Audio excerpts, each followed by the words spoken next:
glad that I get to do this first one with you. Dude, we're doing the first one? This is the first one ever, dog. This is the first one ever. Let's go. Yeah, so basically, shut the door. I was thinking about having the garage door open. The problem is man, we got that crossing traffic. Yeah. And it's just like, it'll pick up everything. Oh, dude, it's so horrible. It'll pick it up in here.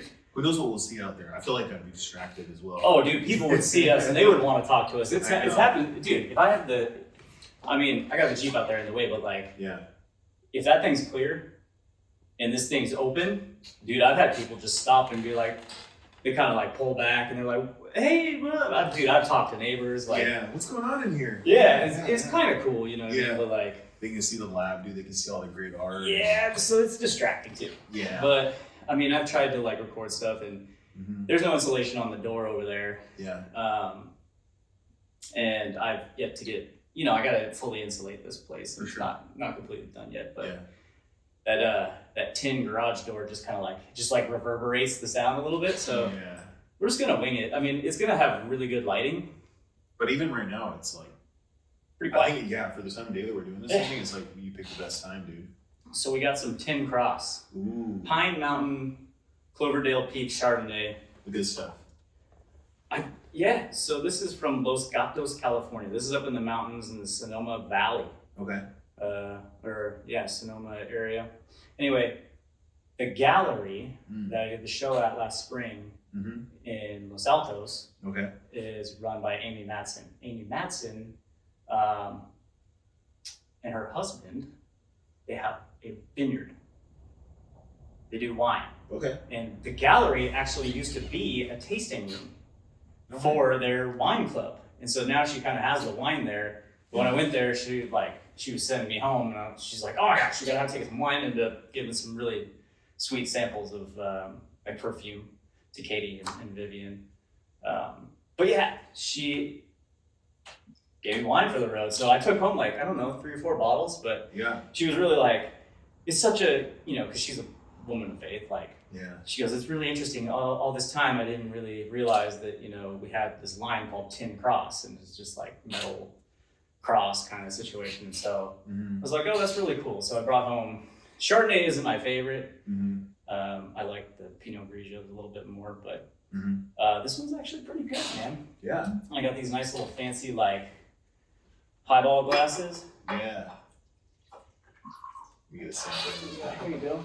Take that one. Yeah, I'll treat you. Cool. But basically, we're just gonna pilot, and this is kind of like a development in real time, dude. Like, we're kind of just creating this thing. Yeah.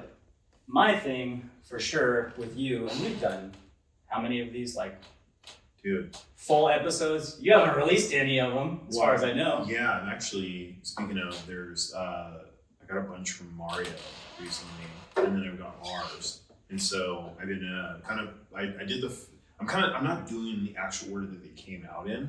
I'm kind of just, I've kind of gone back to what was the premise and what was I thinking about at that time. And I'm going to slowly keep trickling them out, like the ones that you and I did, which I thought were really, really awesome. And then all the other bodies of work that I've done. So just going to be doing in episodes, but they're not going to be in the actual order they were actually shot in, which, I'm totally okay with, but it's really about just getting that stuff out there. Getting the content out. Yeah, and it was getting them edited, and I was overthinking it a little bit. I was like, oh, I need to get this YouTube channel and get it posted out. But then I found out that if you do post them on YouTube and you take that video content that's from YouTube and you post it on Facebook, Facebook doesn't like people leaving Facebook.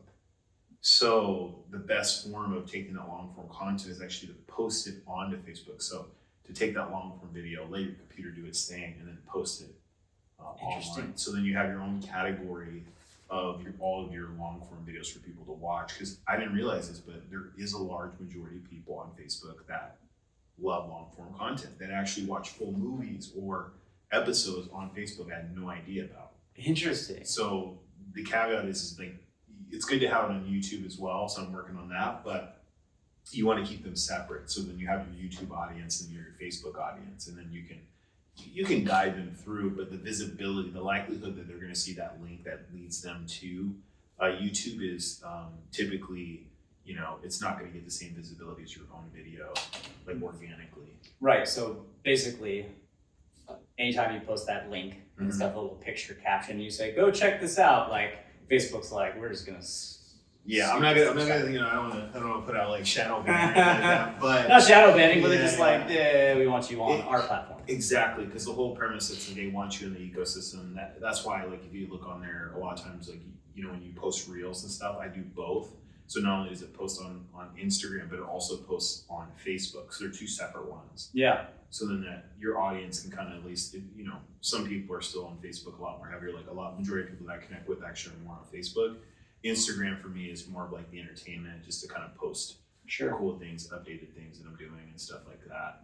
Yeah, I've noticed that you're much more of like a Facebook kind of guy, and I think that just, like you said, it leads to your audience, your people, and kind of what you frame your business in, and the connections with the type of people that you want to be surrounded with or connect with. And that's interesting, man, because I am not a Facebook guy. Yeah. Like, just, you know, pretty pictures and stuff is my thing. So like, obviously Instagram artist stuff is like, just super straightforward. So I appreciate the insight on that. Because I mean, I found myself doing that with Facebook. It's like, I'll upload the reel on Instagram and then it'll load to Facebook because it has the connection thing, right? But like, I don't like how it'll put it up there, and like maybe the video doesn't have the same, it's like more staticky and it doesn't, so I have to like, I'll go and get rid of it and then I'll re-upload it at a different time with better quality, you know? So like, I find myself doing that, and maybe there's something to that. I don't know. I think there is, honestly. I recently joined a group, really phenomenal group of guys, and or you know, guys and girls with entrepreneurs, and they're in that group, and all we do is talk social media. So they kind of give you game on, you know, like the back end on Facebook stuff, which is been really interesting. It's given me a lot more perspective. That's kind of why I've been leaning towards more of my like copy, like written stuff. I do that on Facebook. So if I'm sharing a story, I find it to get better visibility, more of my target market type of thing. Not to say that I can't do that on Instagram. Instagram, you think about what, you know, what's important to somebody when they're on there is typically like kind of scrolling. So, you know, if you have really, you know, some kind of content that's less than like 60 seconds, it does really good on there. And then you're just putting on great music and some good caption and really what you're going for. But when it comes to the Facebook side of it, I kind of like to do my storytelling because I am a writer. Right. You know, I've actually got, you know, speaking of upcoming things, I've got a new book coming out. Plug the book. Yeah, man. So it's going to be about networking, and if you're interested in it, I want you to shoot me a message and I'll get you that information. But very excited about it, man. It's, you know,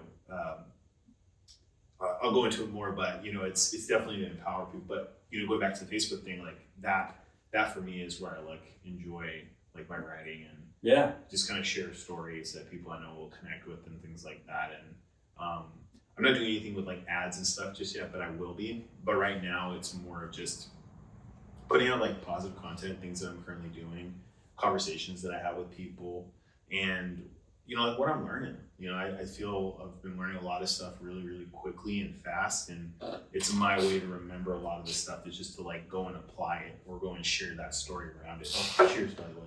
Oh man, cheers. No, I appreciate that, dude. You know what I love about this? You've been seeing this probably from me a little bit because I like to storytell, but I like I'm much more a teaser. You are. Like I love to show you something and then have you just be like, what does that even, like, what is that? And you're like, you see it and you're like, well, it's something. Yeah. And like those that know me, like they know that I'm like, he's showing me something and it means something. I have no idea what it means because it's just his experience, right? So like I love the little teasy stuff. But man, leisure has been that big thing in my life that has been my weak point. Like been my big time weak point in life, right? Like, and you and I have done so much background work with, you know, like personal development stuff. Yeah. And like, that's the thing that you and I are really alike. Like we're just high driven individuals and we're just mission focused, like all the time mission focused. Yeah. But that also has like a downside too. At times, if you're not in control of yourself or you don't know yourself that well, or maybe you just haven't developed and maybe you're just lacking awareness of yourself, whatever. Point is like, I used work as a crutch to not face other things or maybe whatever. Point is in the last couple of years, it became really clear through some conversations with you, but I went to a networking night on the South End over at Theory, and Mike Smith had a talk. He came in town and he like had a talk, and he took these like classes. It was like these honorary like short-term classes at Stanford, and it was all about lifestyle design. And I was like, yo, this is sick. Like, I want to hear this talk, right? And so basically they broke it down into these 4 areas of life, right? And it was like family, health, work, whatever. But the 4th one was play. And it was kind of like, dials on a radio. And it was like, how high is your volume here? How low is your volume there? Whatever. And like, I was redlined on work for sure. And I was like pretty high on the other 2. But like when it came to play and I had to like think about it, I was like, yo, if it could go negative, it would be negative. Like, this is really embarrassing. And it made a lot of sense. It was like, yo, no wonder I face like burnout and all these other things. And so I've been like trying to rest and like relax and breathe in life, and just be with me as part of like healing. You know what I mean? There's been a lot of healing stuff that you've been aware of. Yeah. Maybe the viewers don't know about it. Eventually they'll know about it, whatever. But like, we're all working through it, you know what I mean? Always, right? Yeah. But like, I wanted to like cultivate in my life. I wanted to cultivate a space around me where others felt comfortable, and like where I could be around people and people could be around me, and we could have conversations and we could just relax. Like the studio, it is a place of work. Oh, dude, I bet this is gonna show up really good. They always go to the old folks home down here. Do they really? Yeah, the retirement community. I thought they were all come see what going on here while we're cooking. Yeah, that's E14. But no, I just wanted to cultivate this space in life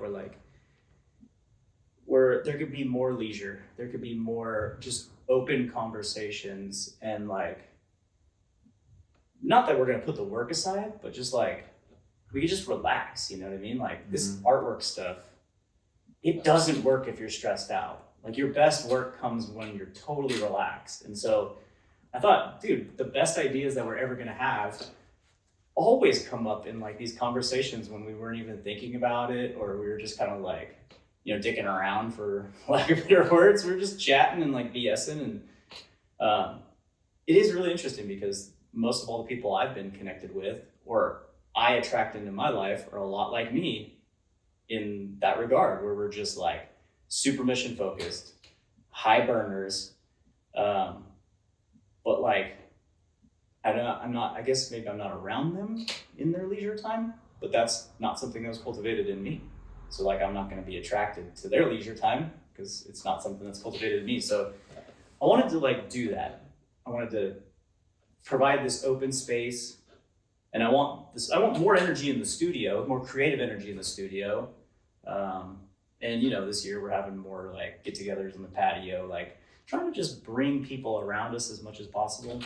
And really just have open conversations. So like, that's what this is really about, which is like, it's cool.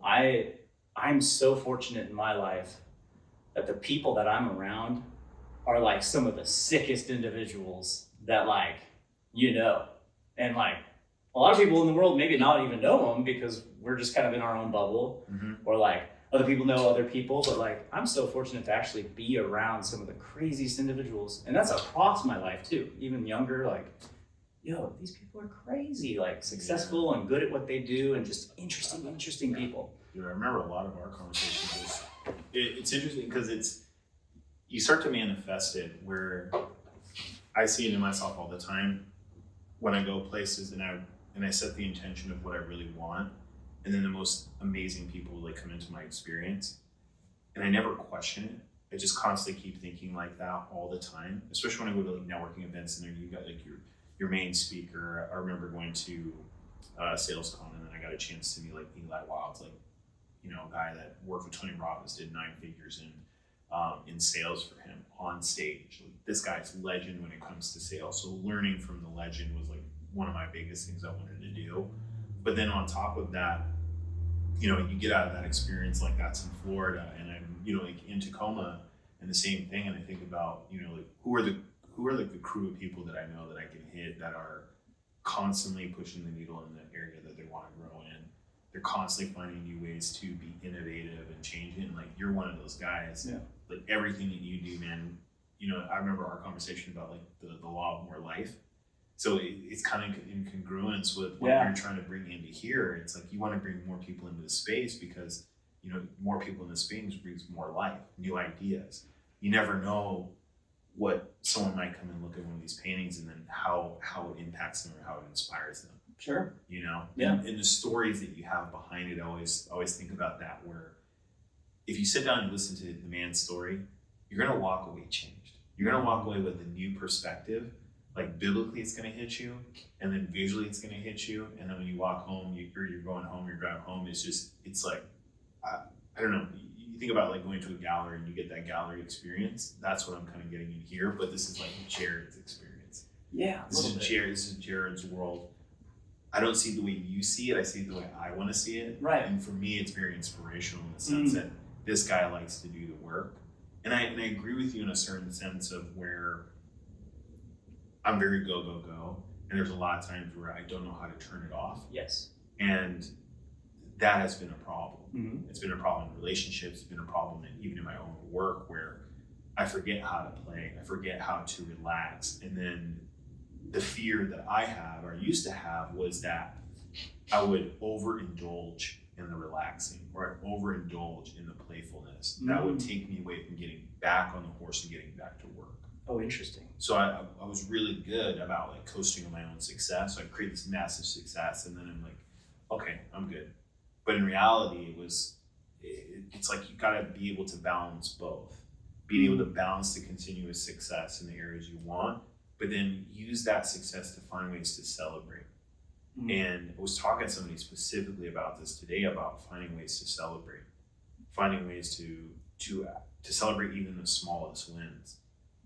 If it's like you closing a deal, promotion at work, your kid doing something amazing, finding any opportunity to really celebrate that is an act of just like love for yourself and love for the other people around you.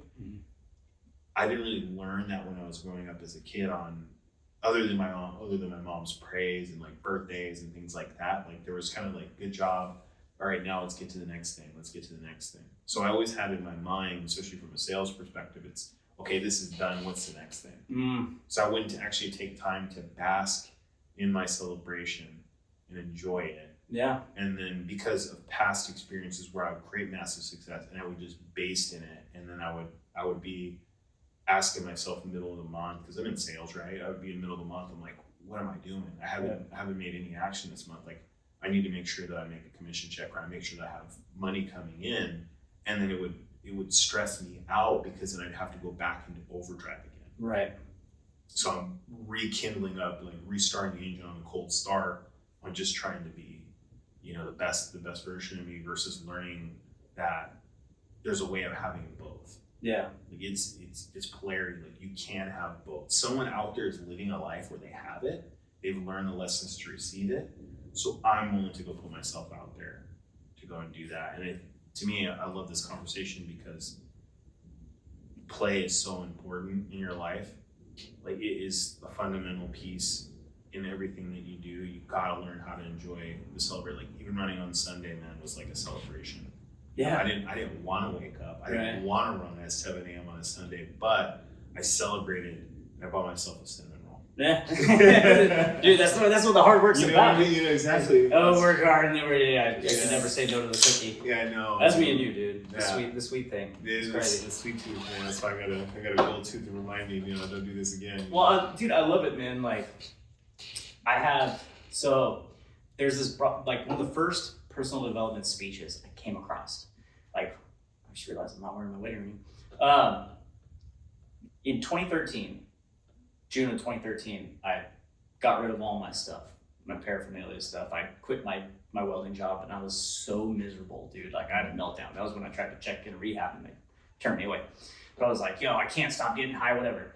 I sat in my living room, cried my face off, whatever, facing the mirror, blah, blah, blah.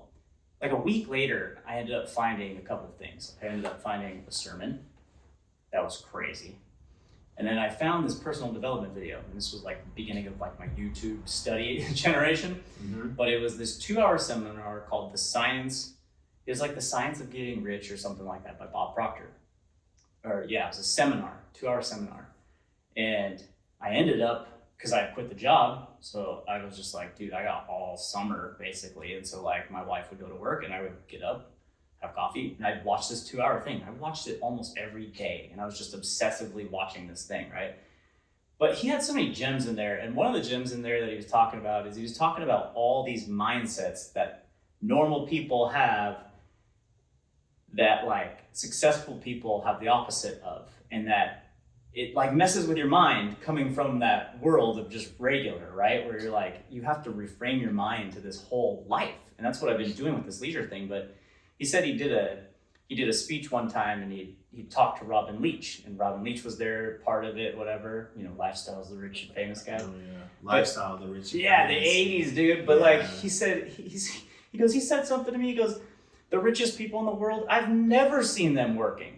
And he goes, it kind of messes with your head because you're taught to work, right? And so like, that one stuck out to me along with these other ones. But like, when it comes to art, for me, it's like, dude, when I get far over, when I move the needle over towards the work aspect, it's like it just shuts down everything that's good and creative and fun. And it's like, I have to stay in fun. That's where the creation thing is like the childlike behavior.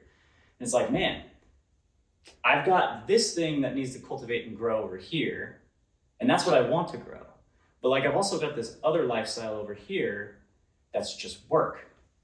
And it's like, you're detached looking at yourself, and I'm going, this is not congruent. This is not like, this is not in alignment. This, like, I'm living this, wanting to do this, no wonder.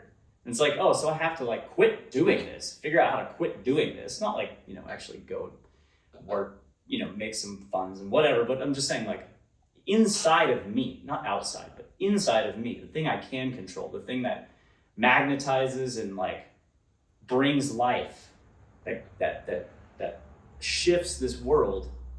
Inside of me, I have to change from like working energy to like play and fun and leisure energy, to the point where everything in life is a celebration. No matter where I'm at or what I'm doing, it's like I have to return to being a kid again. Yeah. And a lot of this healing stuff that you and I have talked through over these years is like, I think that's really where it's been leading me, is like, I had to grow up so young, and then your heart gets callous and all this. It's like, dude, I got away from that, man. Like, I need to get back there. And so like, I'm not gonna stop doing work, right? Like, I still love having conversations. I still love doing these things. I want to do more of them, but like, I don't want to do this and make it hard. That's why there's 3 phones and like 2 janky stands. And I'm going to edit it on Splice, right? Like, I'm literally going to make this as simple and as fun as possible, but it's not going to stop me from doing it. And I don't we've spit a lot of work. We've talked a lot of like cool things, a lot of like, growth and things that we talk about and we're focused on, but like, it's just light, and I want to keep it light, and I want to keep it fun, like, your perspective is like so open. Yeah, and refreshing, because again, you're going back to the basics of being a child and like how to be. It's like when you're a kid and you remember when you're playing with your toys and it no longer became fun, but everything leading up to that moment when you're with your mom and I'm like, I want that toy, and then you finally get it, and you play with it. It's like that excitement, but how do you bring yourself back to that continuously? Is a really interesting question, because we can do 2 things. You can be the owner in your life or the victim. So you can either be the victim and say, I can't have these things and I'll never have these things, or you can be the owner and realize that, this is my life, and I can decide what I want to do and how I want to feel and what I want to bring in and what I don't want to bring in. Yeah. And funny enough, this week, I was feeling a little kind of stuck in the work mode, not feeling as aspirational, but knowing that I need to get stuff done, but also understanding that I'm also moving forward in the life that I would like to live. And I decided to go skydiving. I was gonna ask you. I was waiting to hear this, man, because that looked berserk, dude.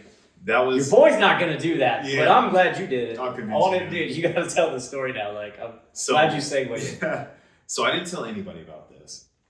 Even leading up to it. Yeah, even leading up to it, I didn't tell anybody about this. Nobody. Mariah.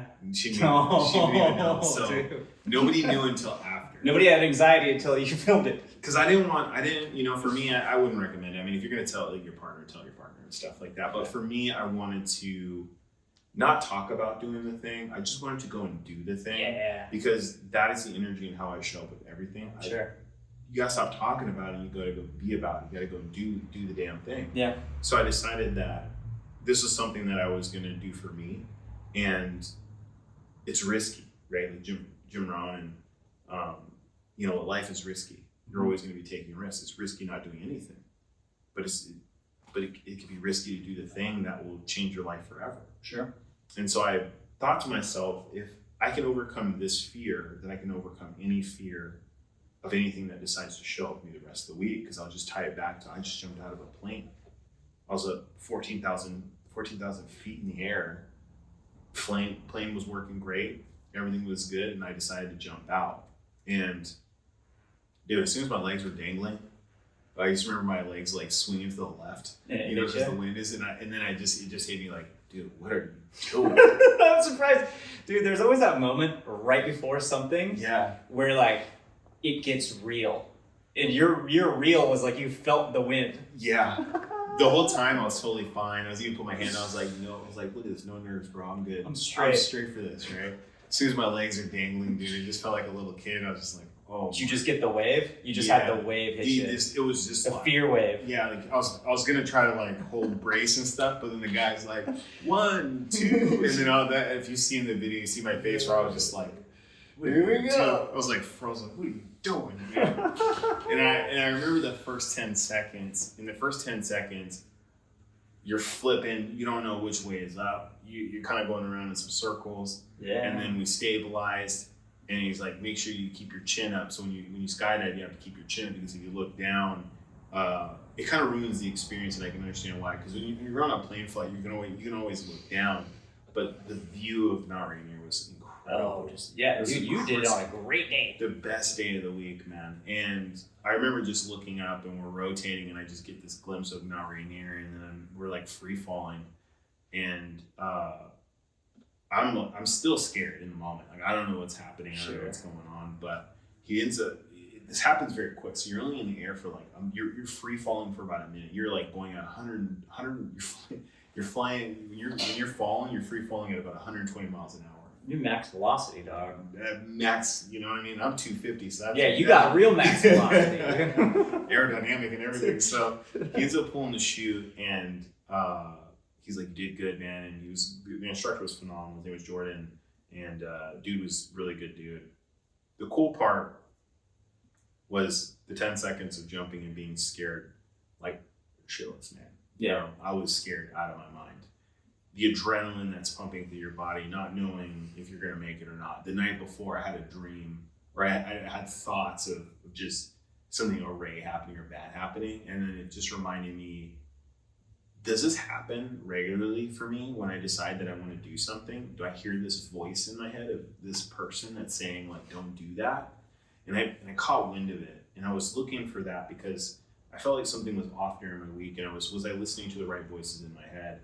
And the right voice in my head was commit fully and then see who you are. And I was like, oh, okay.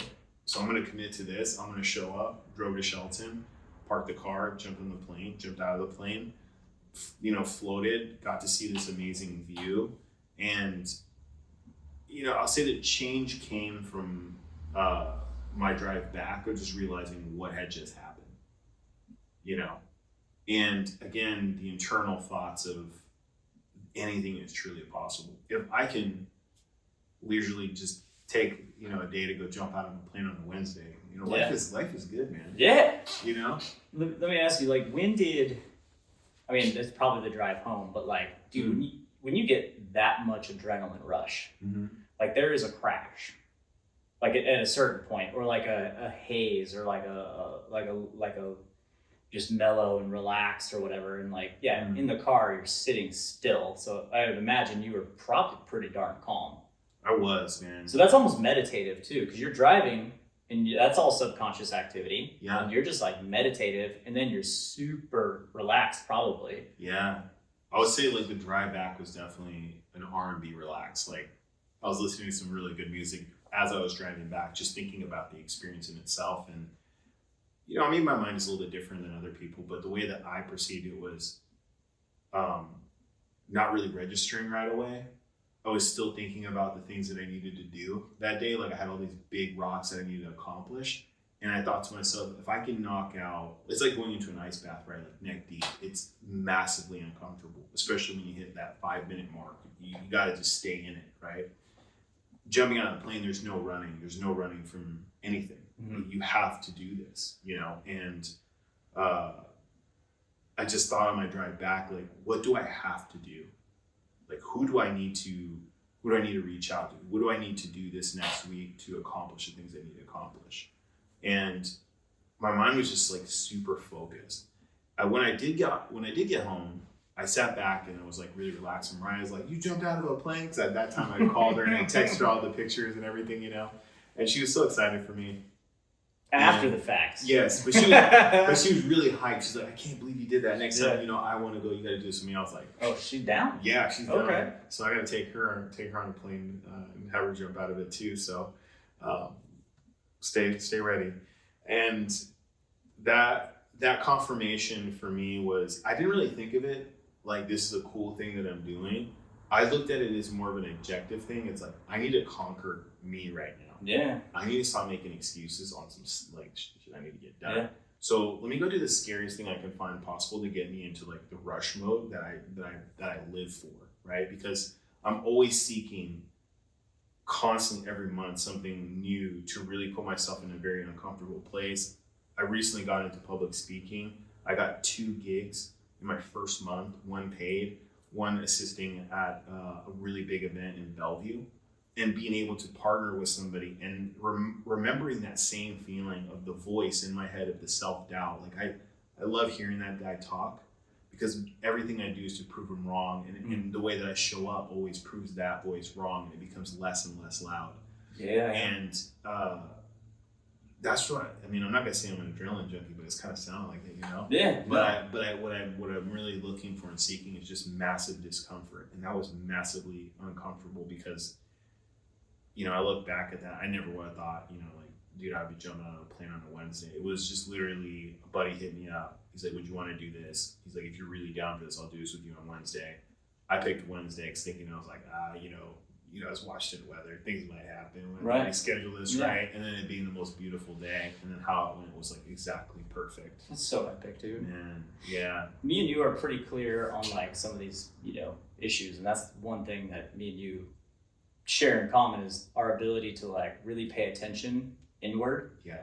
You know, and like it's a skill, man. Yeah, for sure. And like you and I have talked a lot about like law of polarity kind of stuff. You know what I mean? So like that is for sure something that like you definitely were tracking.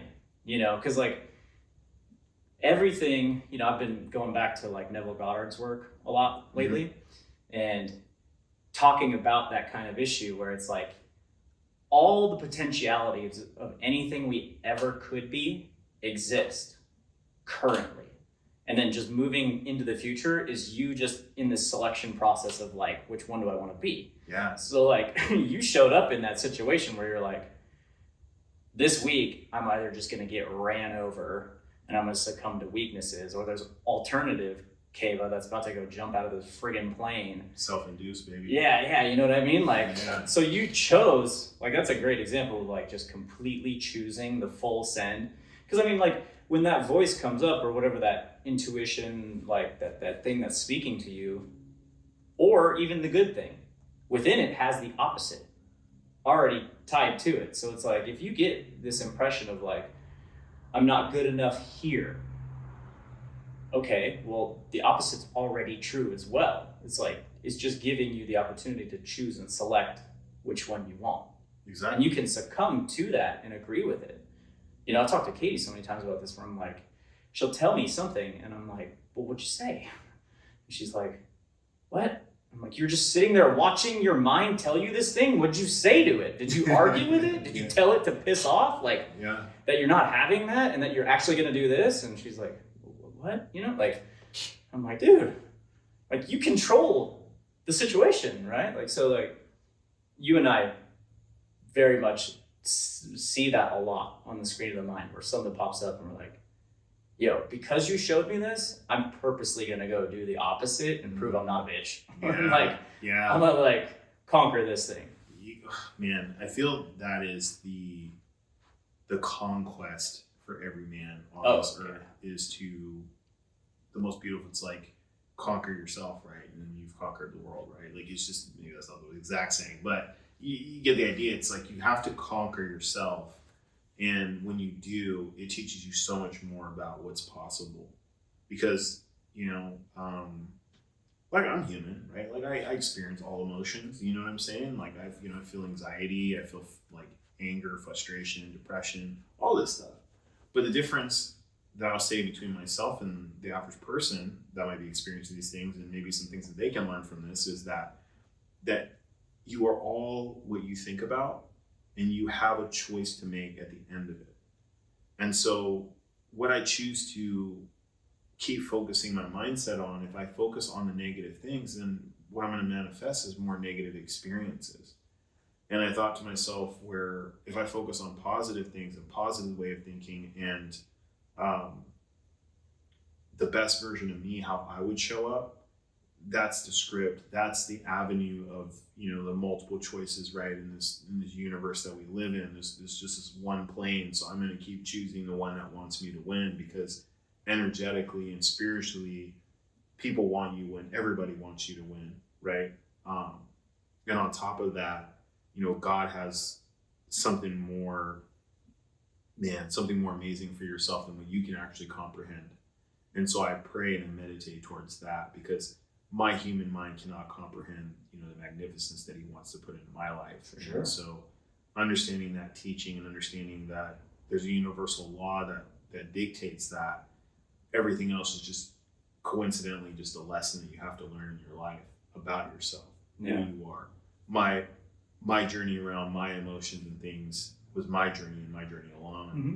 Your journey with your things, and it, you know, both of us coming from, you know, really great parents, but them learning certain things that don't make sense for us now in our life. For sure. And then disengaging from that, right? Understanding the consequences behind it, but then to really live a life for ourselves. And I pride myself on my ability to do that, because, you know, I love the feedback that they'll always say and what they'll have, but it has no weight over me. Mm. And I'm more in the focus of my own personal growth, my own personal development, and again, bringing in and inviting more people into this experience, because I know this is true. Right. Majority of the time, every time I've actually put myself in a position of fear and fear of doubt, dude, it always works out. Yeah. It always works out. It's never been a situation where it didn't work out. I thought about the same thing in my mind. I played the option of actually just sitting in my bed and making an excuse and saying I'm not going to go skydiving. Like, I played that out, and I imagined how the rest of my day would have been. Mm-hmm. And to me, I was like, nah, this life is too short. Yeah, you saw it. I was like, this life is too short. I need something that's in alignment with me, and like full send, man. Yeah. Like, everything I do, I just jump into it. You know, I don't give my mind enough time to think about it. And I think there's a trick to it, honestly. When you feel the fear, the doubt, or you have the voice of the naysayer in yourself, that is a sign from the universe to go and do the thing. Right. So the faster you do it, the less you hear that person, that self-doubt. So then in the universe, you keep confirming who you are. That's why I truly believe that the more in action you are, the more results you receive. And again, that's just how it's always going to be. Mm-hmm. You know, it's like you go do a massive amount of work and reach out to a bunch of people. Of course, you're going to get a flood of people connecting and talking with you. It's just, you're doing the thing. But then there's seasons for it and there's seasons not for it. But it's really knowing yourself and when you're available for it and when you're not. Yeah. You know, because I might come off as like an extrovert, man, and I definitely love doing stuff like this. But I also like being by myself. You know, for sure. I like doing, you know, I'm an artsy person as well too. Me and Mariah, we enjoy going to a pottery place and painting cups and stuff. There's just something about sitting down and painting and just letting my creative mind take over. Like I made a Kratos out of like this guy with a beard, and I just thought, you know, like I loved the games so much, man, and from God of War, and I was like, oh, dude, I gotta make a Kratos cup. It'd be so epic, you know. And you just whipped it out. Yeah, I just whipped it out, and it's like the coolest. It's the coolest cup, right, for my coffee and everything. Yeah, I just, you know, if there's something that someone can take from anything, it's just you gotta really be the full send. You just gotta like full send and just see what life's about, because it's really dope on the other side. And if you're scared, it's like, what's the worst that's gonna happen? You know, you're gonna be okay. You know, you're gonna have this really cool story to tell after. Right. And that's what I was thinking about this whole time. I was like, man, I'm gonna go jump out of this plane, and then I'll have a really cool story about like how it all came about, what I was thinking, and none of this stuff was premeditated, man. It was just literally the spawn of a moment.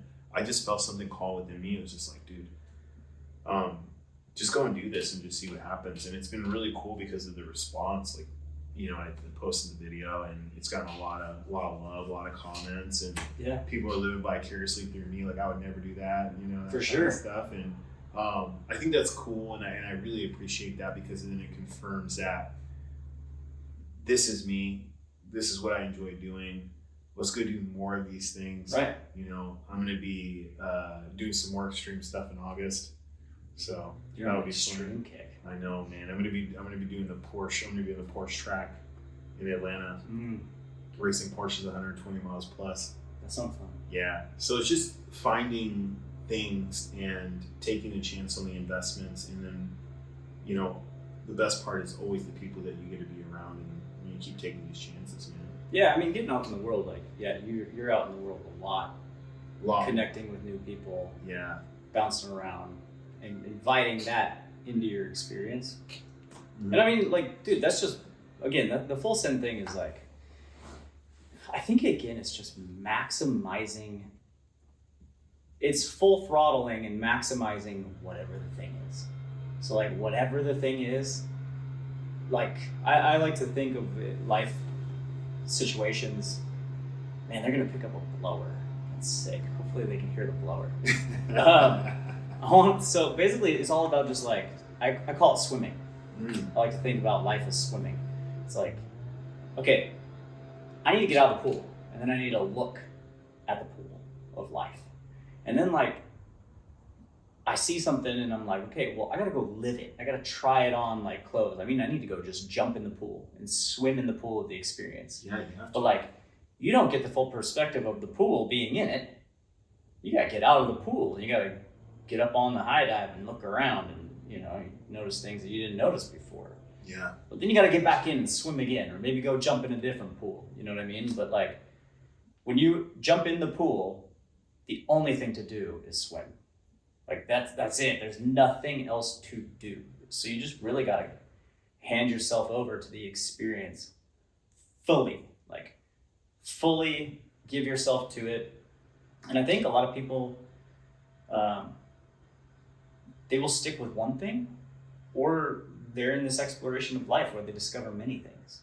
Or they'll have a season, they'll be like, oh, I'm hunting this season, and like that whole year is hunting. Or, you know, I mean, particularly 100 years ago, people used to do this more often, where like, you know, air travel wasn't really a regular thing, but they would sail and they would go spend the summer in Barbados or, you know, wherever, and they would live in this place for a period of time, and they would live that life, and then they would come back the next season. Or, we're gonna go winter here, you know, you hear that from time to time. And people still do that, but more often, you know, in the Northwest, you see people fly to Arizona for the weekend and they come back, and they fly back and forth to Arizona all winter long, you know what I mean? So like, they're trying it on, they're swimming in it for a while, and then life for us has got really quick of getting in and out of pools. And I feel like there's times when people don't get in and saturate in a pool for a long time.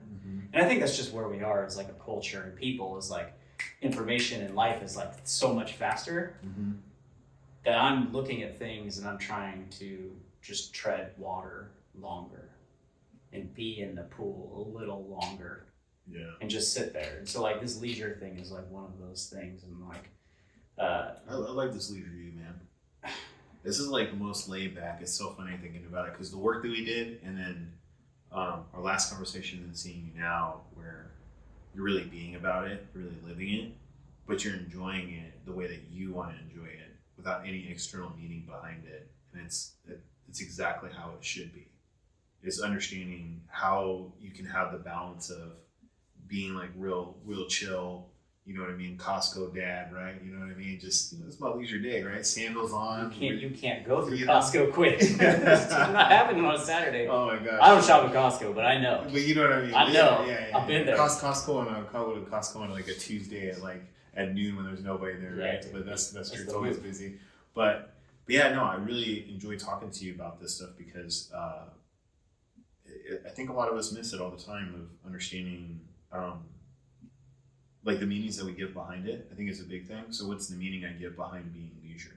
And then what's my true meaning behind it? And like, why do I enjoy it for my purposes? And then what's the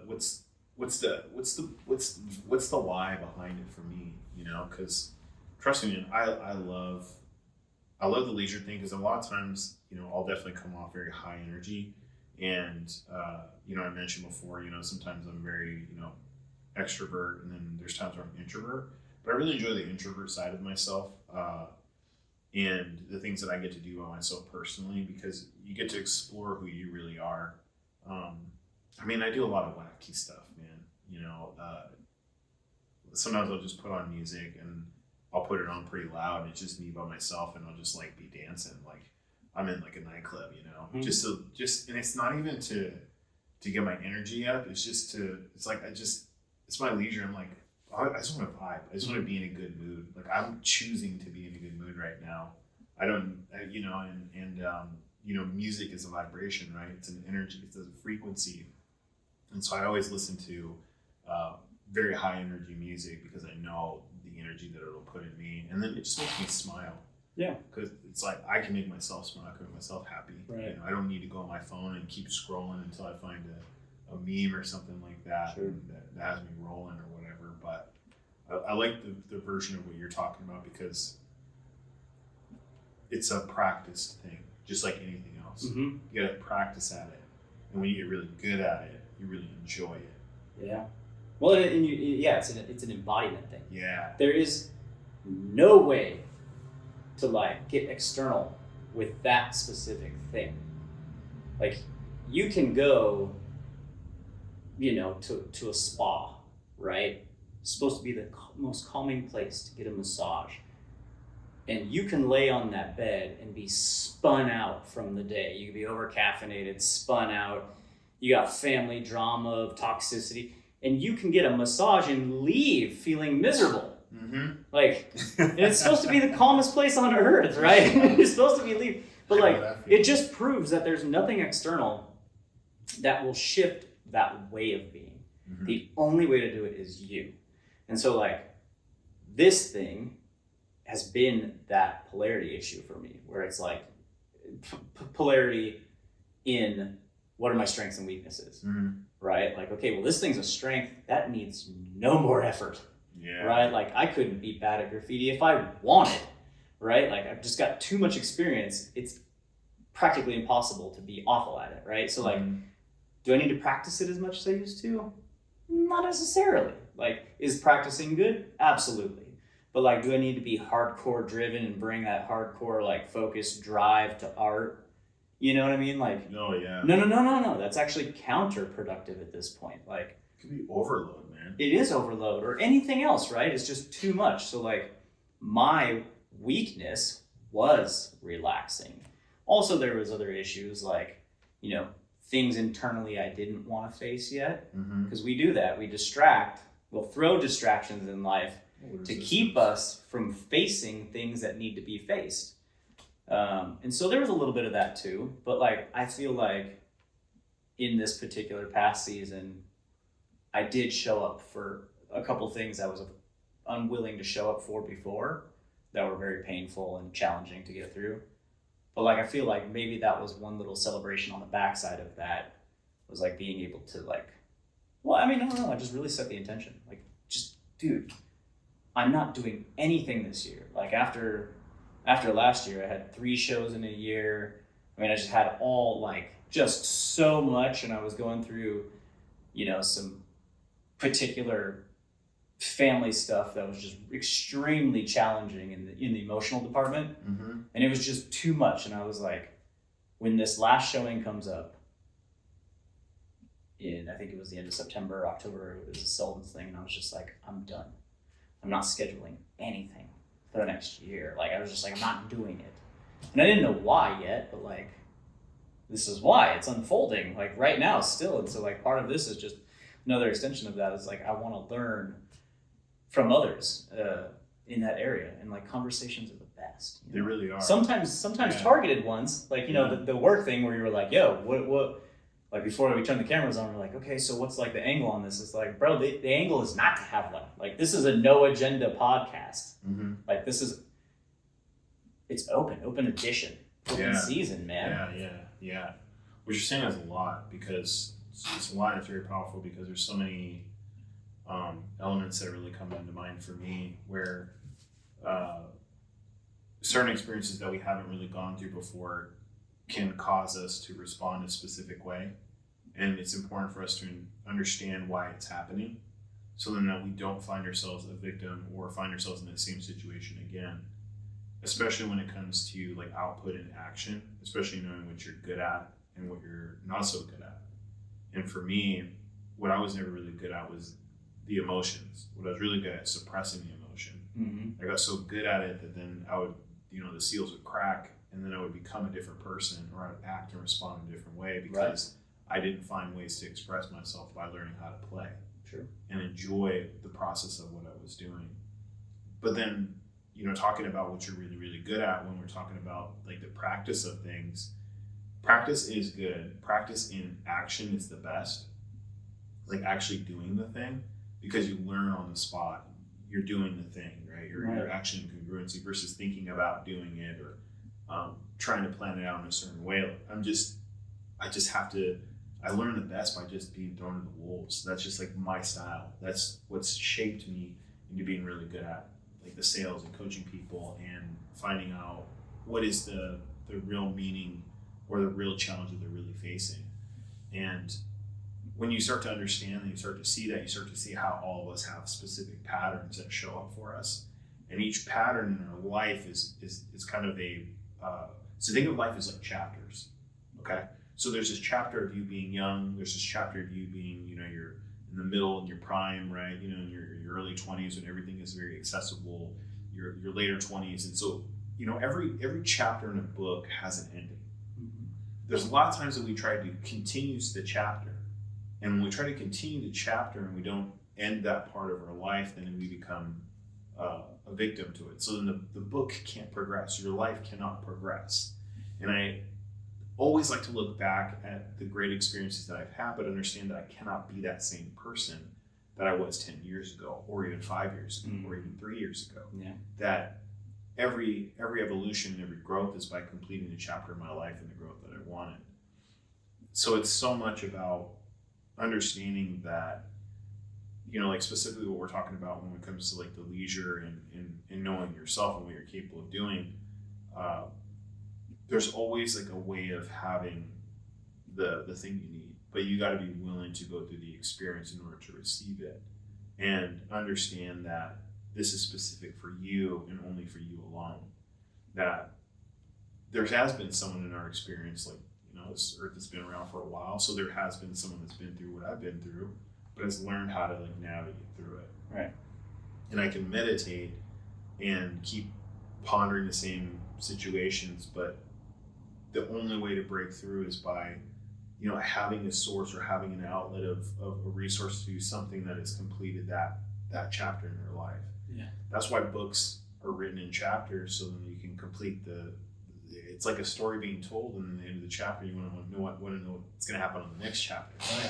And I think back to when I joined Run Club with you and EJ back in the day, and we had Luke jump on the run with us at one time. And then at that chapter, I was going through certain things in my life, very difficult. And I thought that the LA Marathon would be the thing to transform me. But that was just a part of the chapter in the transformation. Mm. And I look back at that experience about like how broken I was on that run, how much more broken I was at the end of the run. So it was like the end of a chapter, the end of this experience that I was going through, which then was going to pave the way into the new chapter when I first decided to jump into self-development and hire my own coach to teach me these things. And the next chapter was, you learn these things, now it's time for you to share what you've learned with others. Yeah. And so then, it's just this constant like evolution as a person of what we go through. And sometimes we don't even know why it's happening the way that it's happening. We just know that it's happening. Yeah. But it's important to be very curious about ourselves as it's happening and not be in judgment. Because it's so easy to just be like, oh man, you're just being a wimp about it. You're just being this about it. You should power through. This is how you always do it. Right. Yeah. But that guy was the guy that got me through a lot of good stuff and bad stuff. But I don't need that guy right now. Mm-hmm. What I'm really searching for is the new version of myself that's being called upon. So in the silence and in the quietness that we can instill in ourselves, that's when we can really hear that voice. And it's become a lot louder for me. And that's like, I feel my passion is teaching people how to do that and listen to that themselves. Because when you become that person, you listen to that voice more often, you know why things are happening the way it's happening. Yeah. And you know the impact that it'll make by you showing up that way.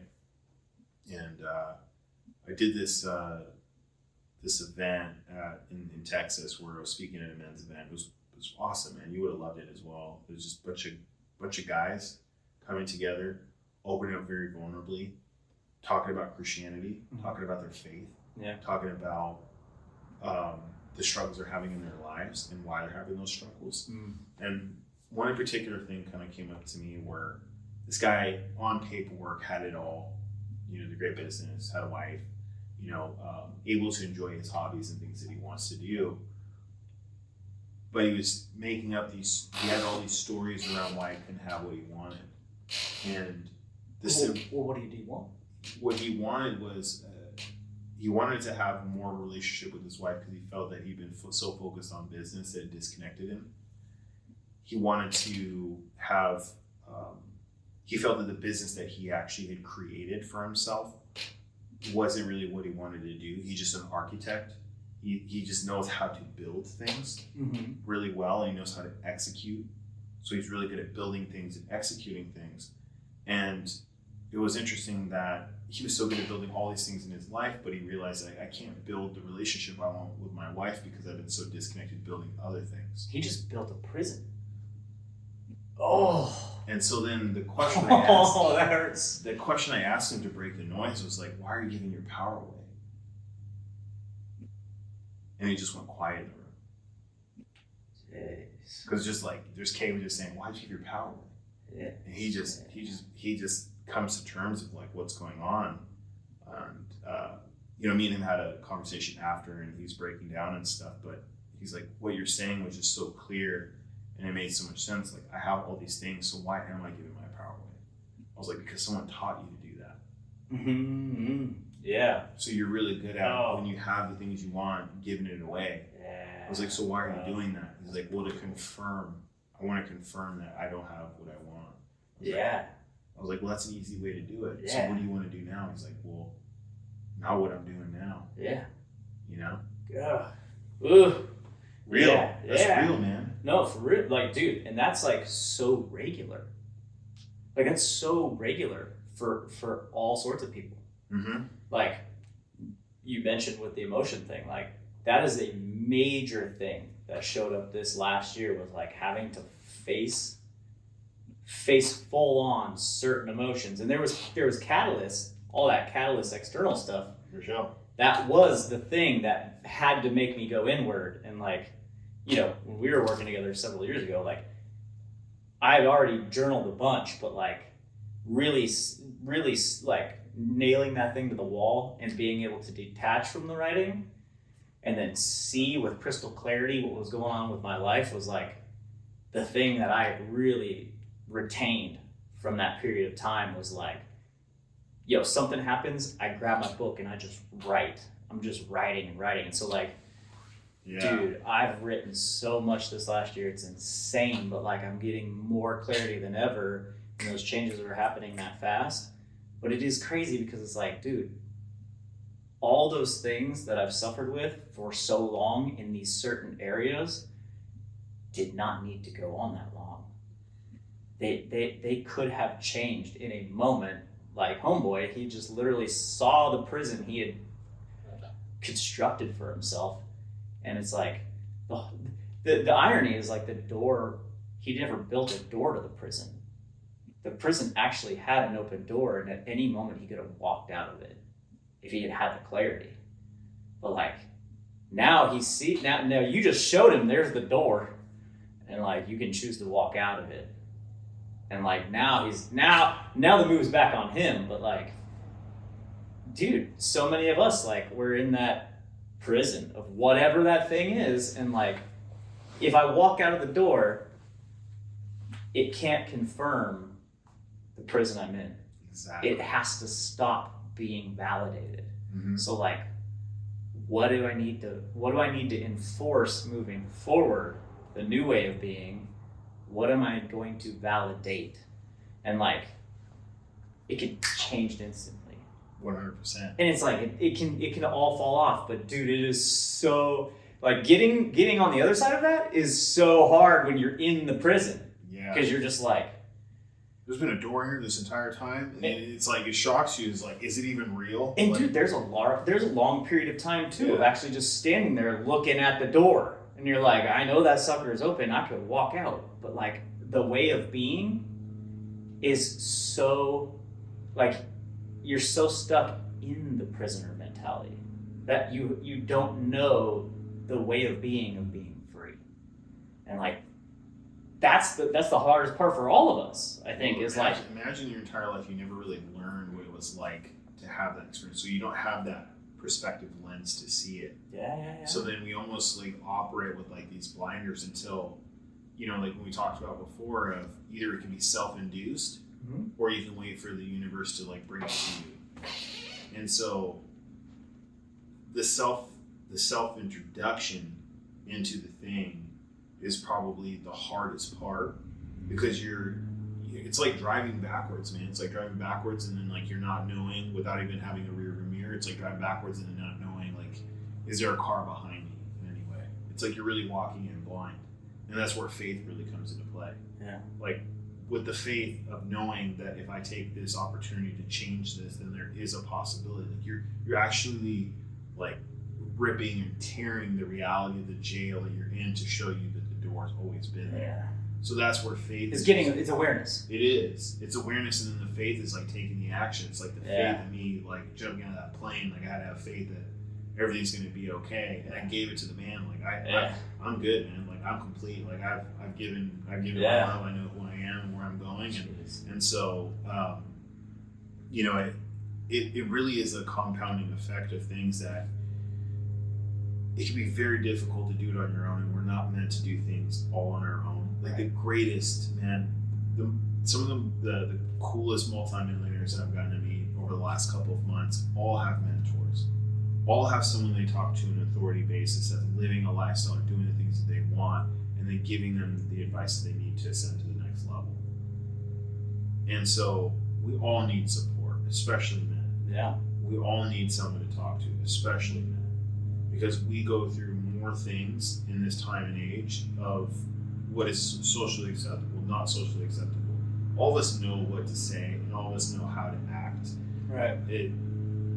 The thing of understanding your authority in your life is the most important thing that I've seen, is understanding you have an authority, so you need to use that authority. You need to step forward in your authority and who you are, what you believe, and what you know is right. Like 100%, that'll never question any other man. It's like if you know those things in your life, you'll show up that way, and you feel that energy around people when they operate like that. Yeah. Well, I mean, so I heard I don't know what it's called, but I call it Foursquare thing, Mm-hmm. and it's like the unconscious subconscious, the conscious subconscious, the conscious unconscious, the conscious conscious, right? It's like you're just unaware that you're even unaware about something. Like you just don't know that you don't know. And then there's like you know that you don't know, but then there's like the I don't know what I know about, and then there's like the I know and it's fully integration. I'm like butchering this thing, but like it's out there, and I saw that one time and I was like, oh, that's perfect, because you can put yourself in any square at any given time about something. The problem is like, dude, on those lower levels, it's like you don't even know that there's a box that you got to put yourself in. So like, so dude, as soon as you become aware of the box, like hop in the box, and then just start like navigating. Or I mean, like you said earlier, like we're the owner, but like I like author better, because we are creating life moving forward. So like we're writing that book. That book is still being written. 100. And like we could, dude, the next chapter is gonna come up. Like, what do you want it to say? Yeah. So like, in my journaling, that's where I've been at lately. Is like, I was aware. Like I became aware recently because I went back and actually started reading some of these past things, and I was just like, I was getting some profound things, but I was also like, I only talk about the past. Like, duh, it was really hard, but also like inspiring too. Because I was like, well, the next entry I'm gonna do, like, I'm gonna write from the perspective of like what's gonna happen now through the end of this year. So like it's like me next year, and I'm writing like, oh, from this day, well, what happened? Here's what happened. And I started writing, and it was like, here's what I went through that day, and then the rest of the week, and then what happened this month, and then what happened in the fall, and then I got through next Christmas, and I was like, I had written this thing, and it was like, oh, now all I gotta do is watch it unfold kind of deal. But that's a practice too, you know. It's like discovering where you're at, and then just going, oh, okay, I'm gonna plant my flag, and then start marching forward a little bit, you know what I mean? So I can create what I want to create. That's so real, dude. Like, what are you practicing? Are you practicing the wrong behaviors? Are you practicing the right behaviors? Are you practicing the things that bring you more of what you want in your life? Are you practicing things that don't bring you what you want in your life? Sure. I think a lot of people are they're all over the map, right? Whoever's going to watch this is going to be in one of those places. They're going to be in one of those 4 boxes. And they're going to be like, oh man, they're going to start kind of placing themselves somewhere in those 4 squares. They're going to be like, oh shoot, okay, well I'm here, whatever. And it's like, wherever you're at on that map, like you're always now, and then you're always forward. Exactly. Like, well, they say it's like 98 to about 96% of the mind is subconscious, and then like 3% is conscious, unless you're like Elon Musk, right? But it's understanding like a lot of the decisions that actually make are unconscious, and the secret to unlocking and seeing how you operate is by asking yourself questions. right? So that's the way of communicating with yourself and creating consciousness around areas that you would like to improve in. Yeah. Because again, it's not asking yourself an open-ended or like a dead-ended question like, should I be doing that? It's more about what is the congruency of the person that you see yourself to be and what you want to become. I do this exercise all the time where I ask certain clients, I'm like, what does a 7-figure version of you do? What does a 6-figure version of you do? How do they show up? What are the behaviors? What are their habits? Yeah. What do they think about? What do they avoid? Right? So then you start becoming an architect and be in this idea that you've never had this thought before. Now you're having this thought, and you start you become an architect, you become the designer of this vision of yourself. So then there's the polarity, right? There's the person you are now and the person you saw yourself to become. So then imagine like all the guidelines of the person that you just wrote yourself to become then become the questions that you ask yourself. Yeah. If I'm making this type of money, would I make this investment on myself? 100%. So then am I coming from a scarcity or am I coming from abundance? Well, if I'm making 7 figures and coming from abundance, so I'll make decisions based on abundance. So I'm now living the life of that person. Know your means, of course, but understand that the risk of not changing is the risk of being the same and never things will always be this way. It's like depression, right? Like we talked about this a while back. I remember this really powerful conversation you and I had around that stuff. But going back again to the belief system of the person that you see yourself to be, like you have to have that North Star. You have to have this ideal person that you are meant to be. That is the gift of being able to dream. It's the gift of being able to fruition, is to be able to manifest. Because when you start meditating and focusing on who you need to become, not only for yourself and the people around you, things shift and change. Yeah. And then the universe and God gives you exactly what you've been asking for. But if you say, no, I'm not worthy, or no, I don't want that thing, then you're going backwards in a certain sense. Yeah. Now, bro, I don't question it. I embrace it.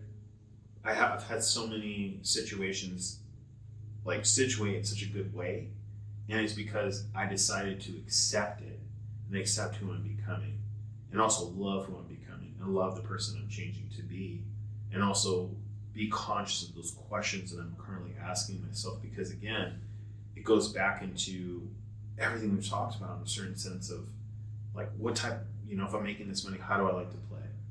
I like to travel, and that was something I said last year. This year I've traveled more this year than I've traveled in previous years. It's unreal. That's what I said to you the other day. I'm like, dude, I remember where I was, and I was like, "What's up, dog? Yeah, you here for 48 hours? Because you were gonna go back out somewhere." Honestly, it's like that, dude. It's coming up again. I'm gonna be in Texas in June for speaker coaching, and I'm gonna get to meet some really cool, influential people. Unbelievable experience that I'm going to be able to go to, and then after that, I'm booking it to Kenya, and then in July, I don't have any travel plans. So I think it's the month I'm not traveling, and then August I'm traveling again, and then I think they've got some other. I submitted for some stuff for some speaking engagements, and so those can pop up as well too. So it's interesting because I'm very busy, right? But I'm also not that busy, so I have time to do other things that fulfill me and give me joy, and then I also get to celebrate those things with the people around me. Yeah. So I'm excited to do for Kenya because I get to hang out with my cousin and all that stuff. But yeah, you're gonna kick it over there. And I'm about to get tan, dude. Yeah. But dude, that's what I love. That's what I love about the energy that you bring to that. Is like there is a peace amongst it all, because a lot of people will want things in life. They'll want these manifestations in life, but the energy's wrong. They're like going out to get. They're like trying to get. And everything you just talked about was in the energy of like receiving. It was like already coming. It was like it's just coming, and you're just like shoveling snow. You're just shoveling experiences of good into your life, and you're like, just pour it at me. You know what I mean? You're just this like, is what I asked for. Come to the altar of life. Just pour it out, Lord. And that's the way that it actually works, right? Mm-hmm. And like I've been in the opposite energy for a lot of life with certain things, because that's what I was taught, was that you need to go do and acquire. And I think a lot of people are that way. Like they're just wired to achieve, but the achieve is to get, and it's not like to receive. And that's they're going, you're wanting the thing to come, but like those are two different energies. Those are polarized energies. And so like yours is a peace. It is a calm. It's a total relaxation in that space. And that's what's just allowing it to come, bro. And I think like honestly, a lot of people can like take something just from that alone, right? Because that's a peace. That's an acceptance. It is. It's a peace. It's an openness. It's like looking at the ocean and just being mad at it. Yeah, good luck, dog. You know what I mean? It's like, yeah, good luck. It's like I'm mad at the ocean. I'm gonna go punch it, but the ocean is so vast. Totally it's so it's so blue and so beautiful. And I have this vivid memory of that thought when it came to me, and I was talking with a mentor about it's just ridiculous to fight the ocean. It's to go in there with such violence and anger and frustration, and just to know that the ocean is so vast it will like eclipse you. Yeah. But when you become one with the ocean and you flow with the current, it's now you're floating. It's not like to say I give like my power away and I just wherever the ocean will take me, it'll take me. It's knowing that the ocean, by having faith and my intention is pure, and where I want to go, and the people I want to impact is all in alignment, the ocean's going to guide me there. So it's always like the piece of this, like the storm is always going. Like there's always stuff that I can be doing. There's all these things and places I need to be, hypothetically. But then through the chaos out of it all, it's like it's always quiet in the middle. And what's quiet about being in the middle is that, I can always see what's happening outside of it. So then, if you're getting swept by the ocean, it's like, don't fight the current because you'll drown. I'm not trying to fight the current. I'm flowing with the current. I always think the Bruce like, be like water, my friend. Yeah. Be like water, my friend. And so I just think about you really do have to be like water. You do have to be liquid, right? Like our body is majority liquid, and we have to embrace the things as they come and understand that they're all just valuable lessons. I'm beating it into your head. Just remember, life is always teaching you lessons, and that's the beauty of growth. Is that everything is a lesson. Everything has a meaning that you attach to it, and I attach positive meanings to even the things that I feel like shouldn't happen, and understand that it's guiding me towards the best chapter of my life and the best growth of my life. Like there are seasons of trials and tribulations, and I got to, this men's event, which is great. I got to hear a lot of the experiences that a lot of guys are going through, and understand and relate. Like, man, you know what? This guy's speaking into the future of something I might run into when I decide to have kids. And I go down that route in my life. How he felt like a great father, and how he felt like not a great father, and how those things have changed him as a person in a positive way. But you just can't fight it, man. You got to be really one with the path that you choose to go, and then understand that there are going to be obstacles, and trust me, like I have obstacles, man, and I try to think about them like, well, there's probably a solution to this, because for every problem, a solution can't coexist at the same time. So it's like the problem, it's like Batman and Joker, like it's there. Yeah, exactly. So I'm more curious about exploring what the solution is in life. Like that's just how I've had to change myself, because I always had a very, I wouldn't say negative perspective, but very pessimistic, and it didn't feel like me, because I feel like I'm overly optimistic. Like I want the greatest things to happen, because that was what was coached into me from my parents, my mom at the earliest age. But things happen to you. You get hit down a couple times, and you realize like, oh man, am I really even that lucky, and and that kind of stuff. And now I just try to shine, man. I just beat it into my head. I'm extraordinarily lucky all the time. Like I got to wake up today. I get to enjoy my cup of coffee, enjoy my view, and then jump on calls and do the things that I love the most. Not everything is going to be easy, but that's where greatness is. It's in the unseen work. It's in the hard work. Like no one knows what it's like to sit. I don't even know your entire process, but you have a process to building this stuff out. Oh yeah. And it's like, does someone have the same mental fortitude to sit down, and hold the can for like hours at a time? You know what I mean? That finger fatigue, right? Oh, dude, yeah. Your fingers are buff, by the way, so. That's it. Trigger finger. Yeah. It's been weak at times, Yeah. man. That's for sure. It's a workout. I mean, but that's anything. Like your mindset is the same way, dude. Like, just anybody watching this could go back and like just watch your mindset through the whole thing, and it's like, dude, whatever you see is gonna reflect in your future. Because it's just like, you're just like, dude, I'm just winning. I'm just celebrating everything. Like that's all you're ever gonna get from this point forward, unless you start really taking a hard left somewhere. Yeah. But like that's everybody, man. And like you gotta just look at yourself in the mirror and smile and realize it's gonna work out. It's gonna be okay.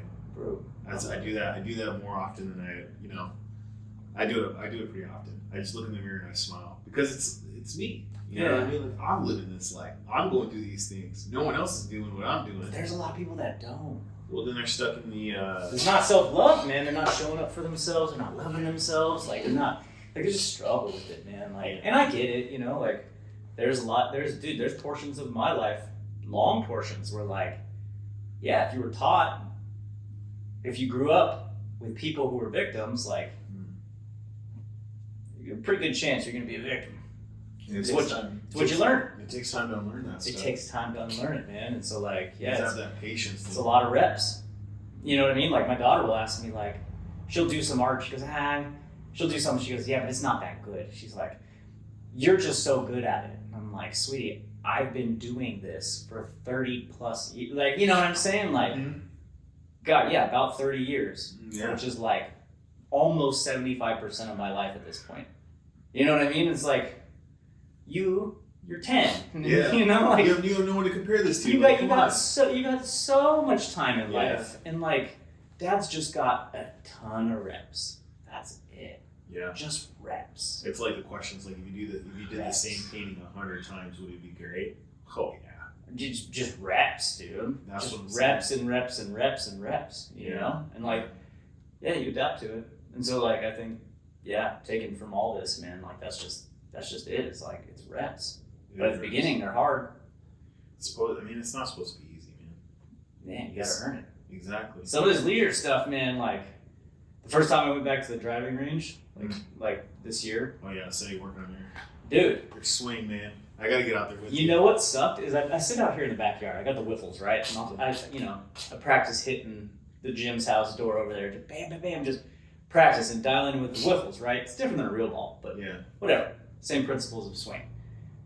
I went to the driving range and I got like a few balls in and I was just like watching my breath and I was paying attention and I was like, this place is chaos. I got a guy behind me that's frustrated, whacking away at balls. I got the other homies over here cracking up. Girlfriend's talking to her boyfriend over here and I'm like, no wonder I can't relax. This is chaos, you know? Like everybody's having fun, sure. And it's like, but all the sounds and I was like, wow, okay, and it was hard. It was actually hard to rest into the thing that I sit out here and just peacefully do by myself. But over there, it was all this stimulus. And like Katie was talking, about PGA guys, and they're like, well, that's why, I'm like, yeah, you can be a phenomenal golfer, but dude, those guys step out in front of all those people. Can you imagine? Like, oh man, the muscle it takes to totally. You know what I'm saying? Like Kobe, MJ, like all those guys, like to just go out and like just literally shut that world off. Just television with it. Dude, that's insanity. So like, yeah, man, the leisure thing for me is like it's a really weak muscle.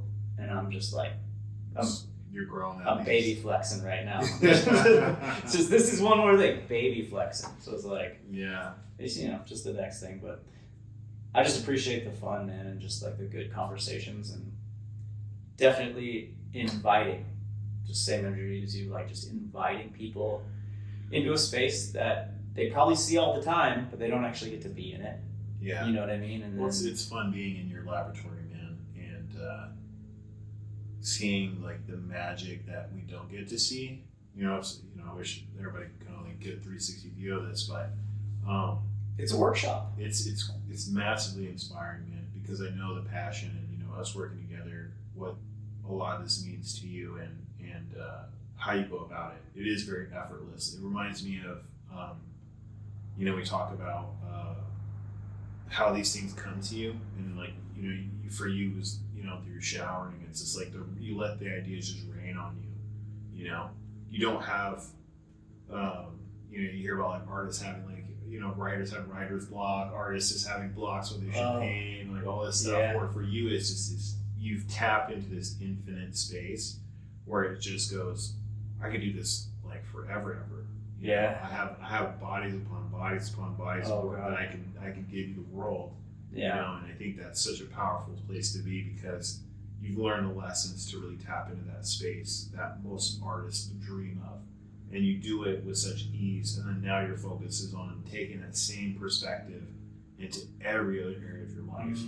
So that's dope, dude. No, I appreciate that, dude, because like I always feel bad listening in creative conversations. People talk about writer's block, and that is a very regular thing for creatives. And they're like, I don't know, like, this thing, and it's odd for me to say because like I have writer's block in a different way. And it's more in the connections of dots than it is like the portal. Like with graffiti, almost 30 years of doing graffiti, right? Like, it just flows right out of me. It's like I get an idea and like what's in my head can so quickly come out of my hands and just be there. And it's just like, it's almost timeless, right? And it's just effortless flow. The artwork now, there's a different procedure to manifesting it. But like, if that was what I did starting right now, it would just take the day, right? I could just whip it out on the iPad and then I would just go to work and I would just whip it out and it would take a handful of hours, right? Like I'm just sitting there focused. It just comes out like effortless. Sculpture, I have 20 years of manufacturing experience in a day job building heavy industrial equipment. Yeah. Graffiti, heavy industrial equipment. Unreal. It was like, how do I bridge this? Yeah. Because I could not get art brain to connect with welding skill. Like, it's like it's going from like 2D to 3D. It was just so hard to get that bridge. And it's taken me, I mean, dude, people started talking to me over 10 years ago, like, man, you gotta make some sculpture art. And I started getting frustrated after the first several years of hearing the same thing. I'm just like, dude, I don't know, I can't connect it, right? It would start pissing me off. And like, it has taken at least a decade. And then in the last 5 years, really, is when it was like, I would get a glimmer. And I would just be like, okay, well, there's a little step, okay? Like, here's the next plank on that little bridge. Mm-hmm. And now it's like, just in the last couple weeks, I handed myself over in another area, and it just, a floodgate opened. Wow. And it was just like, whoa, and I'm falling into it even further, and it's like, I've really bridged. And so, like, I think once the door does swing, there is no more writer's block. There is no more creative block. And so I think a lot of people in the artist conversation with creativity, it's not that they have writer's block. It's just that they haven't rested into the flow of that river. They haven't gotten a certain river. And dude, as an artist, life is so dang abstract. Like, if you just sit in this river, like, there's things you end up missing because you needed to go sit in this river for a while and go down, go swimming in this pool. Yeah. And then you go back in this other pool and you take all that experience with you and you start making connections. And you're like, and then the door opens even wider. Mm-hmm. And that's so hard for some people. Yeah. Because creatives, a lot of them are like me. They're really good at all sorts of things. But not everybody's like you. Sometimes you're just a genius in your own right. And everybody's to me, in like, their own lane. Yeah, exactly. Sure. To me, when I see your stuff, just to be real with you, it's like you are a genius when it comes to the art realm. That you have tapped into a space that most people cannot do, and I think that's one of the coolest things. That's what makes you unique. That's why, I think back at like all the people that I've always bought or gravitated towards your stuff are some very eccentric people. Oh yeah. And so it takes someone that thinks completely different than the norm, because you don't think in the norm. You don't sit in the norm. You kind of go. You stretch yourself so far out that this is now like your own lane. That you've brought people into your world that you've created from nothing, and it's a window that just keeps changing. And so to me, that's a spark of genius, because or prodigy like behaviors and symptoms. You know what I mean? Because again, sometimes it's like, even for me, like I'm on a bit of the spectrum, I guess to say, because I'm highly acute to connecting with people. I have a very high social IQ. Yeah. So I know how, I'm not gonna say I play chameleon, but I just know how to really connect with you, right? Yeah, you can dial. Exactly. And it's because I've spent thousands of hours in this space, unwanted, wanted, knowing what this ability will do for me and create for me. Yeah. And so the more that I just threw myself into it, fearlessly, scared, all of the things, it taught me more about how to develop the skill, how to get better at it. And to be honest, it's like now I know the specific things to do to really build a really strong. I know if somebody's faking it or not. I know if somebody's being real with me or not. Like, I can identify these behaviors and habits very quickly. And then I look at what you do. It's like, just give this guy a paintbrush, give this guy a canvas, and this guy will do work you've never even seen before. Like that's unreal, dude. Yeah, you gotta step outside. Look, I saw this awesome video, and it was Tyler the Creator. And he was sitting with a panel of folks. I think they were with Converse, Mm-hmm. and he was like, "You have to be delusional." He's like, straight up, you got to be delusional. And then like the other guy on the panel was like talking about from the perspective of them working with Tyler, and he was like, "I think it's just trust." He's like, in that relationship, when you work with someone who's delusional, right? Like everything they do makes sense to friggin' nobody, Mm-hmm. right? But like it works to get good people around you who trust that delusion. They might not understand it, but they trust it. And then when it falls out of them, like the guy said, he goes, you know, Tyler will say something or, you know, pitch something or something comes out. Yeah. And he's like, yeah, no, that ain't gonna work. I don't like it. I don't know. But you are Tyler and you do you. And he goes, and the funny thing is, he's always right. Dude. Because, you know, they trust and it comes out and it's genius and it's brilliant because they let them go with that. Yeah. You know what I mean? And so, like, that's a hard, I mean, for me personally, with commissions, that's why I try not to do commissions. Because I'm glad that you don't. I just try to do me because it's like, if you direct me, then Is it like, really me? it just get, is it really me? You know what I mean? Like, Yeah. but I love partnering with people. I Yeah. love co-creating with people. I love taking ideas and design. But like, people are people, man. And like, we all have just that little bit where it's like, we need to control something. Exactly. And like, to come at any creator at any time with your control, is a recipe for disaster. And so like, I'm so skeptical of that situation. That's why I'm like just usually turned off from commissions. No, man, I respect. But I'm open to like working with people. I want to Yeah. work with people, you know? Yeah. But they need trust. They do. They do need trust, and they need a visionary. And you are a visionary. Well, in your own lane, you're that too. I appreciate that. You know, so like anybody that's watching this, so I'm not doing it. I don't think I'm gonna do introductions on these, man.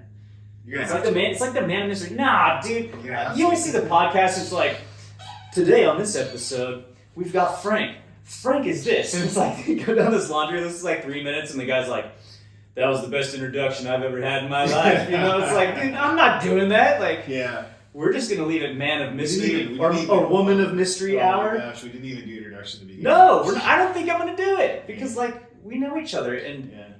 they don't know you, and like Well, through they- that, they I don't know. don't want to pre-frame the person. Like it's just like a conversation. Like say we went to a bar and we were like, oh yeah, you overheard it? Yeah, it was funny. Hey, you want to have a drink with us? Come on, scoot over. You know, and like they begin to know who. Watch. This is gonna blow up, and then you're gonna have to start doing an introduction. That's what's gonna happen. I'm never doing introductions. Quote that, and then episode 99. This guy's gonna be doing introductions. I know it. It's gonna blow up, man. That's what always happens. You know what it'll be? It won't be an introduction. It'll be like, hey, nice to meet you in person. Tell them who you are. That's even better. Or write it down here, and I'll put it in the comments and the links and the Yeah, descriptions yeah, yeah. below. Easy. You know, that'll be how it goes. Yeah, But, man. no, I appreciate you coming through. No, man. You feel it's- complete? Dude, I feel complete, man. This is I had an awesome day. This just like hit on the completion of my day, man. You know, and it's always great to talk to you because I think about this a lot of the times where, you know, if you're thinking about this as well too, it's like how often are you having conversations not about what's happening in social media, but actually having a conversation with a person that you know about experiences that they're going through, that's constantly looking to like up level and then be around more like-minded people. That's why you and I connect really, really deep on a lot of stuff is because, you know, we're both very passionate about what it is that we do. And I think it's really dope that we get to offer what we do to other people and really share that type of stuff. Like, you really do gotta think like crazy, like we're thinking. You know, if you're thinking about this business or this idea, you gotta get crazy obsessed with it, and then you gotta go take a massive action behind it, and you gotta go find people that are your tribe, that are doing those things that you want to be around, and be around that stuff. Because, you know, Run Club brought us together, and then, you know, it's an honor even just having a piece of your work in my house, man. It's like, For sure. It's such a cool. It brings the vibe to the Ponderosa. Levitated. You know, I remember when we were talking way back. I'm like, "What's a wall without a painting? It's just a wall, bro. It's dead. It's nothing. You know. Dead. But dude, it's got life. Thank you. No, I'm glad that you were the first one for this conversation, and then like, They're gonna be way better after this. We can just cultivate this. All the episodes after is gonna be way better. Well, you know, like a funny thing that I was thinking about too before we go is like, in this world where our time is super valuable. Yeah. We end up looking at other people, and I've had this with other people where like, you know, somebody will follow up with me after a while that I did business with, right? And they're just like, hey, checking in with you, da-da-da, like I was their client or something. It's like, you know, and I'm like, I'm good, no need for a follow-up call, I don't want to waste your time.